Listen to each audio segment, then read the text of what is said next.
Team 2 has been tasked with developing an unmanned aircraft system that can capture high-definition images of the underside of the Surrey-Helsher bridges to identify any structural faults. The local council has granted a flight permit of 8 hours to perform the mission.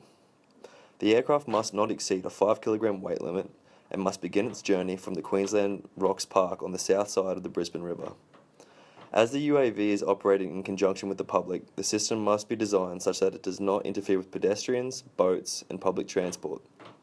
The images that are to be used should be of such a quality that 1 pixel is the equivalent of 1 millimeter. To complete this task, the team has decided to utilise a fully autonomous hexacopter kitted out with a high-resolution camera capable of capturing images that can then be inspected by a structural engineer. As the UAV is to be autonomous, the hexacopter will have on board a multitude of sensors to ensure the autopilot can accurately locate itself in space and avoid any obstacles. Waypoints for establishing a flight path and the necessary waypoints that images are to be taken have been plotted in Mission Planner and outlined in Q Ground Control with respect to the field of view of the camera.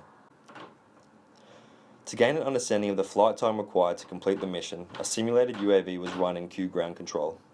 Before the simulator was run, the team used MATLAB software to ensure the PID tuning of the aircraft was satisfactory and edited the simulated UAV's XML files accordingly.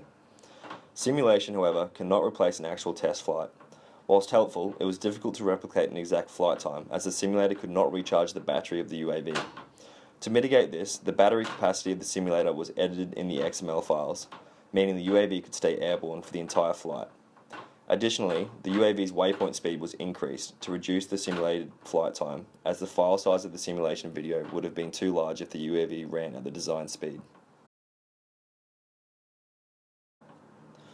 With all of this taken into consideration, the simulated flight time was 33 minutes.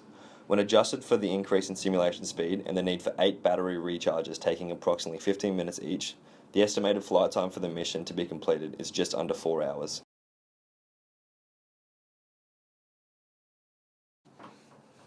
The testing plan the team has decided upon breaks the testing down into subsystems.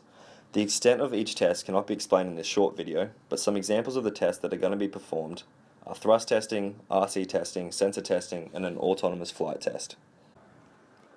The risk assessment undertaken by the team is based on a systematic approach which has considered mid-air collisions, ground impact, and electrical risks, whilst ensuring and maintaining the compulsory safety standards of the UAV regulations in Australia.